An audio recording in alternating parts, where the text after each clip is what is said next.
Ronnie's got a stupid podcast. Ronnie's got a stupid podcast. Ronnie's got a stupid podcast. Ronnie's got a stupid setup for her stupid podcast that no one will listen to, so she doesn't care what she's doing. Everybody, welcome to the Unusual Comparison podcast with me, Ronnie Pontin, and I'm alone because it's so hard to actually do a podcast with friends, you know, and you gotta have guests and you gotta have friends, and the real problem is that I haven't done one in ages because I moved out of my old building where I just literally walk downstairs and I'd be like, hey, you do my podcast, you're pretty funny, or well, you'll do. And now I'm back at my parents' house and I cannot tell you the struggle of trying to do a podcast and trying to drag people to my ends, because no one comes to South London, no one does. They're like, why do you come up to Earth? And I'm like, because I've got to carry loads of shitty equipment. I say that, I shouldn't really offend my equipment, apart from my mic. My mic is actually like a knockoff Korean microphone. But anyway, this long intro is trying to explain why I haven't done my podcast in a while. It was had builders in and have a full house, and my dad plays guitar, and you can probably hear it in the background of this podcast because that's literally the only way I was going to be able to do this podcast. I think trying to make this room cold as well from the window is also going to be all over the mic sound, which, you know, it's great for me with someone with a reputation of doing sound. So that's the rep. that's the intro for you guys. I'd also like to start by saying that me and my friend Joey are actually probably going to start a podcast that will overtake this one. This one will probably be me by myself, unless I manage to grab people. And the new podcast called What's Left to Say will be our podcast. And that will start... we plan to record it on Sunday, but literally, who knows when it'll be up and done, and I've got to find a host website with an RSS feed and all that nonsense. So, yep. That's how this stuff begins, and I should actually get started with this podcast. So if you've never listened to the Unusual I forgot my own name. So if you've never listened to the Unusual Comparison podcast before, I basically asked for people to send in some really random categories, and I put them all in number order, and I send them through a random number generator. And then whatever two I'm left with, I have to compare. And sometimes it's great, sometimes it's bad, sometimes it's just very average, and the whole time I just hope that someone is listening, or keeps listening, or even bothers to press play or find it. I mean, honestly, this world is so big with so many podcasts, how do people even find mine? So, I'm going to start with our categories today.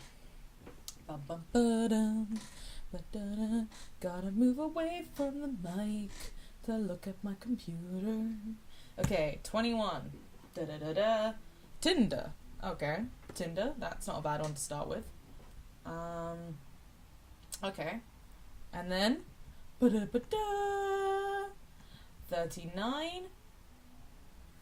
That is the Cinnamon Challenge. Tinder versus the Cinnamon Challenge. Yikes. Okay. So, how on earth is this one going to happen? I mean, harder ones have happened. So, let's go into Tinder. I'm pretty sure everyone ever knows what Tinder is. It was Pokemon Go before Pokemon Go was a thing. AKA, it is the app that loads of people have. Where you can find people to date. I don't know why I compared it to Pokemon Go. That was such a bad decision.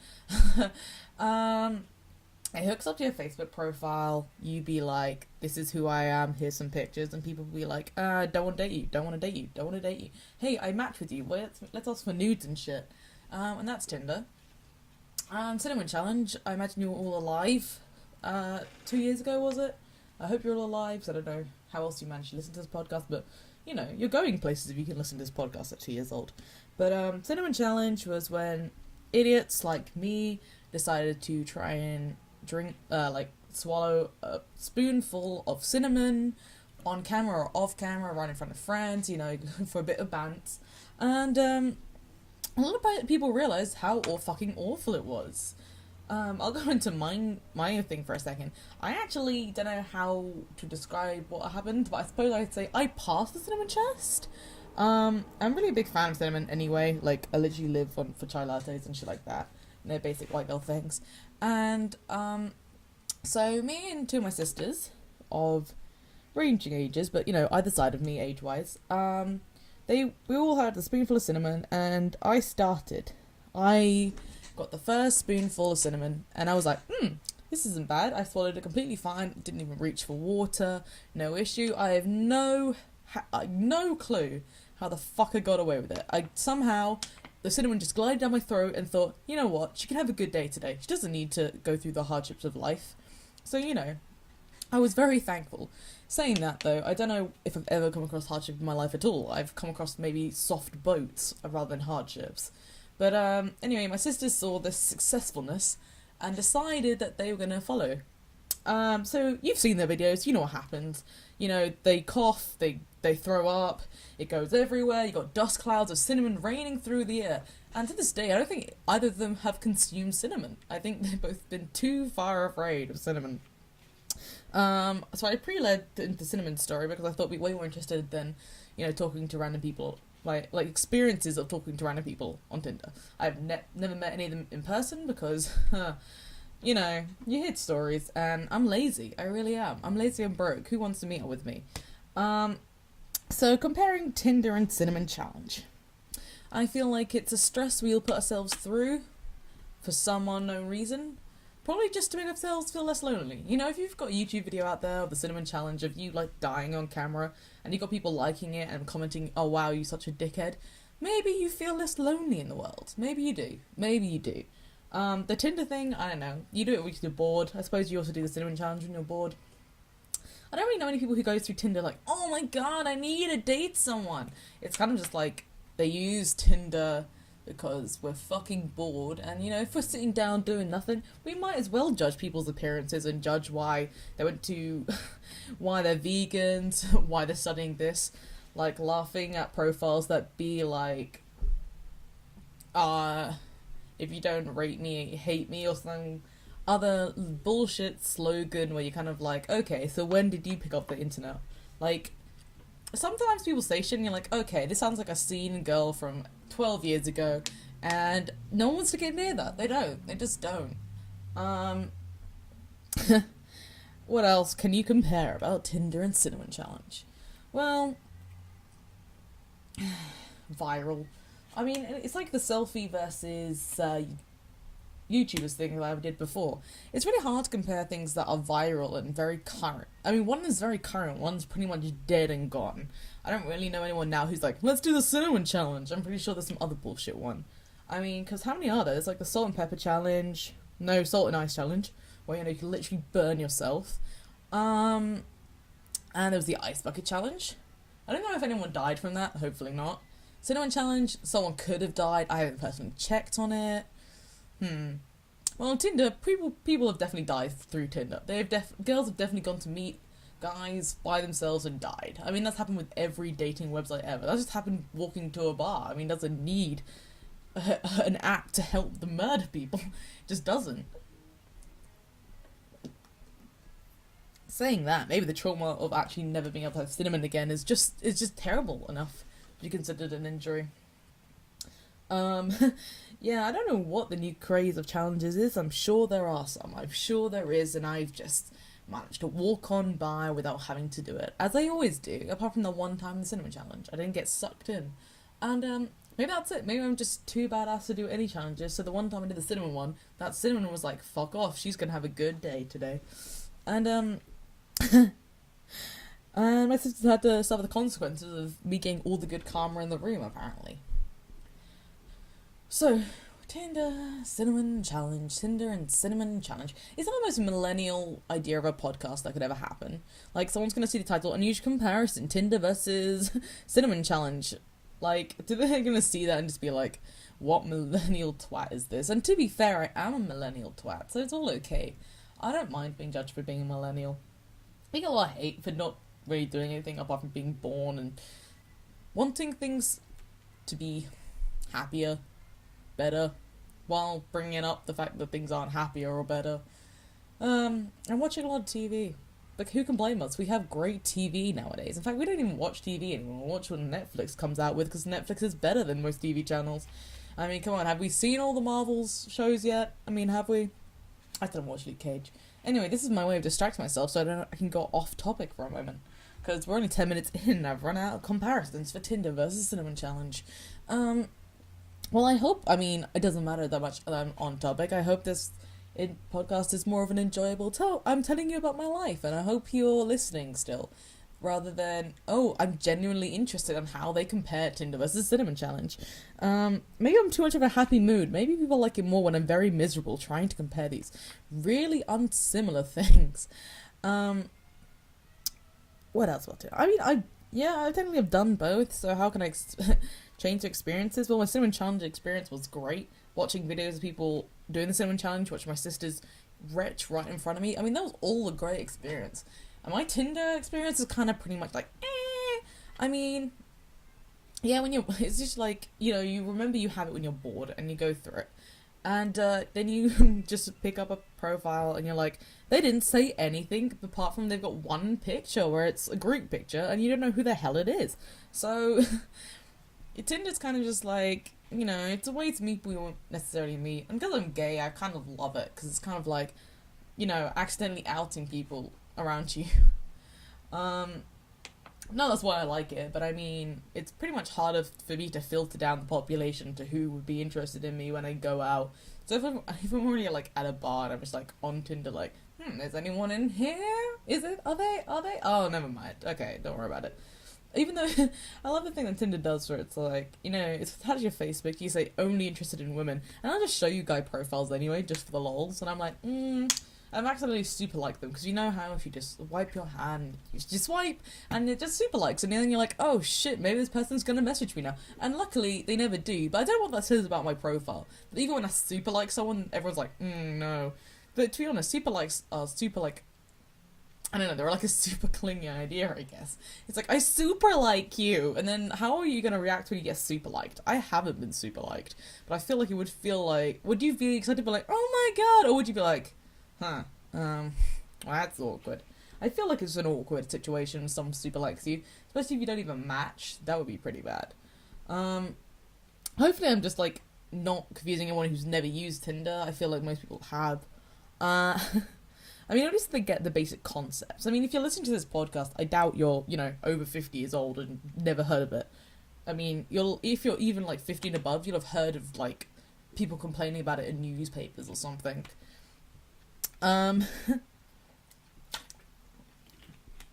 Real talk though, why did like every technology that we find interesting get mocked? Like Pokemon Go especially, because everyone was like mocking the fact that we wanted to go outside and have fun, and it was like, okay, well you'll be staring at the screen the whole time. It's like, bitch, if I'm outside, I'm staring at my screen anyway. I'm listening to podcasts, I am looking at people's selfies, I am enjoying my time on my phone, staring at my screen, choosing the next RuPaul song, you know? I'm feeling what I'm doing on my phone. So the fact that I'm just catching Pokemon on my phone, and that means I go walking for like an extra 2 hours or whatever, I just don't get how it's their business, and I just don't get why it's such like a mockable thing. It's the same with Snapchat. It's like, oh my god, they're sending pictures back and forth, and it's like, well, you did that with pen pals in the fucking day, didn't you? I mean, especially with that thing, it's like, oh, how do you take selfies all the time? It's like, do you remember the past when people would sit in the same position for like 6 hours to get painted so they could hang it on their wall? Like, fucking hell, my selfies don't go on the wall. I mean, they would, but I don't own blue tack, and I don't have a printer. See, we get mocked for things because we just don't have the money to buy stuff like a printer to print out a selfie to post on the wall. And I definitely don't have a frame for a selfie. Not like a gold glinted frame for a selfie. Like, I just don't have that kind of money, and the fact that they do, that they want these paintings of themselves on a wall. I mean, honestly, who's the narcissist here? Who is it? I mean, it's still me, because I will stare at my face for hours on my Instagram. I mean, I hate myself when I stare at myself in the mirror. But you know, when you're staring at an Instagram picture and you've got the filters on and you had the makeup on and you're like, oh my god, that I looked so nice there. And my face wasn't really even in it. In fact, my nose is completely hidden. I looked so good that day. And it's kind of like, you know, you wish you could just choose bits of you from pictures and kind of collage a human being. You know, one that doesn't have a nose and maybe slightly like smaller waist and like slightly bigger boobs. But you know, also your hair is actually on point for once. And also that day you actually had eyebrows, especially if, you know, you're blonde and white like me, so your eyebrows never exist. And then you just like, you know, oh my god, I wasn't wearing glasses here, but my under eyes weren't like hanging down my face like suitcases rather than bags. And, you know, I feel like you could just be able to do that. And maybe you can actually, and that's how Tinder really works when you think about it. You know, you've chosen these best pictures of yourself, and you've lined them all up, and you're like, this is me! But no single picture is entirely you. And you know, they're all made up. Like, you've got all the makeup, you've got makeup for the gods, you are wearing your favourite outfits, or you got, you know, got a silly Halloween one. And you got those Snapchat filters of you as a dog, so it hides most of your features. And then you got that Snapchat filter that changes, like, your skin tone, your hair colour. And you know, maybe that's what we're doing with Tinder, really. Maybe we're just being like, this is who I am as a person, and all this, and all the angles of the camera are from up high, so no one actually knows what your body looks like. Or, you know, if you're maybe confident with your body, maybe just don't show your face or something. I've seen plenty of things where it's just like torso, legs, butt, but the face, I don't know where it is. I mean, you still like them anyway, because you're like, well, you worked hard for these things, or at least they were God-given, that, which means, you know, you're a very lucky human being. You know, I've got to appreciate it. I have to. My ones are mostly of my face, kind of like, I won't say I'm conceited, but when I've got a selfie right, I'm really proud of it, and I will look at it for hours. I don't want to know what my body looks like, but I want to know what my face looks like half the time. And I think it's all just distraction from my hair and my glasses, because I construct my face so it's basically disguised with bright orange hair and giant-ass glasses. And then if I paint my lips, it's like, it's gone. No one can even look at my features, you know? They're barely there. Because I have fairly big lips, so my glasses hide my under eyes, and it hides the fact that I don't have any eyebrows, it enlarges my eyes, and my bright hair falls around me, so it disguises the fact that I have no chin. And then it's like, who is this human being? I don't know, because I just see like 3 giant things that are brightly coloured. Oh, my glasses aren't brightly coloured, but I wish they were, but I look like a cartoon character if I tried to do that. Also, I don't think anyone needs to know how pale I am. I really don't think that. I think I can edit my pictures as much as I like to be just a little bit less pale when it comes down to it. Because even when I use foundation, it's like luminous pearl, like 001. I don't think anyone needs to know this about me. I think if I work hard trying to put a tiny bit of any colour back in my face that isn't bright red, I don't think anyone needs to know that until they meet me when we go on Tinder. And that's probably why I haven't met anyone from Tinder. I'm like, maybe I don't actually look like this, and then when they'll see me in person, they'll be like, ugh, didn't see that coming. This went on a really weird tangent. But I suppose, you know, if you've got time to waste, why not talk about the things you hate about yourself? But I mean, honestly, you know, you have to be a narcissist to start a podcast. So, you know, I've got to have self-esteem coming out of everywhere to be able to do this and listen to myself and have to edit myself and, you know, really try and sell the fact that I do podcasts online. So don't think of it as like, I hate myself. Think of it as, oh, I could be a better human being. I really could. But, otherwise, I would have taken such joy out of my sisters retching over cinnamon and been blessed whoever's out there, if anyone is, that for some reason I got to do the cinnamon challenge successfully, so I could watch my sisters cry in pain of the cinnamon spurting out of their mouths and nose and falling everywhere as they were retching into a sink. I mean, because I got to take my cinnamon so easily, they managed to do that and bring me such joy. And see, this is what I mean when I hate myself, you know? If I don't do it, someone else will anyway. So I might as well do it for both of us, you know? Anyway, I would pretty much have made these podcasts, they'll only be like 20 minutes long. And it's bound to be 20 minutes. I mean, God knows what I'm going to do in editing when I'm going to be like, let's just remove this and that and that. Oh, look at that awkward silence where I've made a joke and I've laughed at it and no one's here to laugh at it. Maybe you laughed and that'd be great, but I'm not going to use fake laughter on my tracks because that'd be very obvious. So, yep. I'll make another one of these at some point, you know, who knows when, because who has the time to figure stuff like that out? I do, but I won't. And I've got the other podcast coming up that will come out maybe, I don't know, come out next week, but we'll be filming at the same time we're recording a podcast. Not the exact same time, but like, I'll be far away from home and I won't really know if I'll be doing any editing there. But say next week, I'll just say next week, we'll have the next podcast out. And you get to hear Joey's great voice, and you get to hear my sucky one again. And that'll pretty much be it. So thank you for listening, if you actually bothered to listen throughout this whole thing. You know, I really appreciate it, and please, like, comment, do whatever you need to do to be, like, proof I listened to this. Because, you know, also give me recommendations.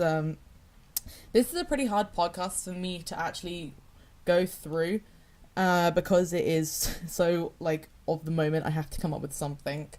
So recommendations, you know, if you think there should be more structure, maybe I should find out what I'm comparing beforehand, just so I can have more ideas, and then, so I won't go on off tangent, so I'll actually be, like, doing the comparison the full time. Please tell me that. Otherwise, if you like me going off tangent because I'm panicking and I don't know how to compare them, you know, please say that as well. Literally, tell me anything. I would love it. Alright, thank you for listening, guys, and welcome to the next time on the Unusual Comparison Podcast with Ronnie.